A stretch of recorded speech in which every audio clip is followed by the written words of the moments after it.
in this session, let's talk about data integration. It's one of the tasks involved in data preparation. By definition, data integration combines data from multiple sources into a coherent store. For example, if you have two databases, database A and database B, we want to combine the information of the customers from database A to the customers of database B. So we might use customer ID in database A and customer number in database B.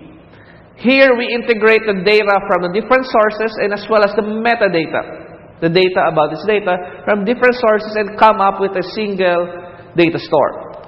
Okay? In essence, data integration is not that simple because we really need to identify which components of this database mean the same. Like for example, in the real world entities, Bill Clinton equals William Clinton. So we have to identify that these elements into these two databases mean the same entity. So that's the bulk of the topic of data integration. Furthermore, we also need to detect and resolve data value conflicts. Like for the same real-world entity, attribute values from different sources might be different.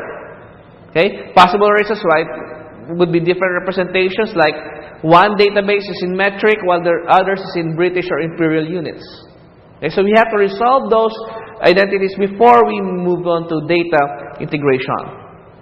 Furthermore, another issue for data integration is handling redundant data. When we merge two data from two databases, we might have two entities belonging to the same databases, but they mean two different people. Here we need to identify the same attribute or object that may have different names in different databases, or we need to come up with derivable data. One attribute may be derived attribute in another table, like example annual revenue, which also needs to be placed in the final data set. Redundant attributes may be able to be detected through some correlation analysis. And of course, we need careful integration of the data from multiple sources may help reduce or avoid redundancies and inconsistencies and improve the data mining speed and quality of our sources. Now, this is an example of a simplest data integration exercise. Okay? We have what we call the Heisenberg data. We have three columns. We have trial, mass, and velocity. Then we want to come up to merge it with what we call a trial cost data. Okay? The trial cost contains the cost of each trial from A, C, and B and their corresponding cost in pesos. There are four different types, for that matter, for data integration. We have inner join, left join, outer join, and right join. Okay? The first one is inner join. As you can see here, it gets the intersection between the Heisenberg and the trial cost data set. So if we are to combine them with the trial column, we see that only trial A has a common value for both Heisenberg and the trial cost values. If we do the intersection, hence the common one will be trial A, hence the cost of trial A will be carried over to the Heisenberg data. So now the inner join data set now contains four columns because we merged or integrated the data from the trial cost data into the Heisenberg data set. The second type of integration is called the left join. Here we see that all data from the Heisenberg data set is included with or without the data from the trial cost data set. So we assume that the Heisenberg is the left one joining the trial cost, which is the right. So as you can see, there are NA or missing values in the left join solution because we do not know the cost of the trial B value because it is not present in the trial cost data set.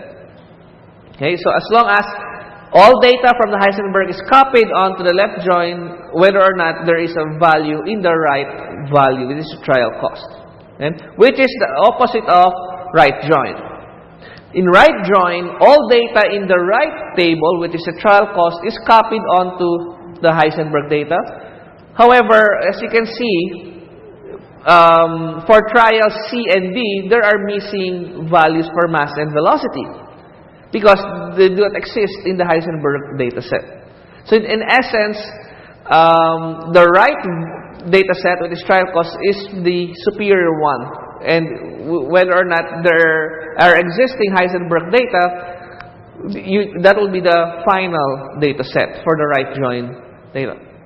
And lastly, we have the outer join. It is the union of all the left join and the right join values. In essence, whether or not you have a right corresponding value or a left join corresponding value, the outer join is the union. It gives us all possible combinations of the integration.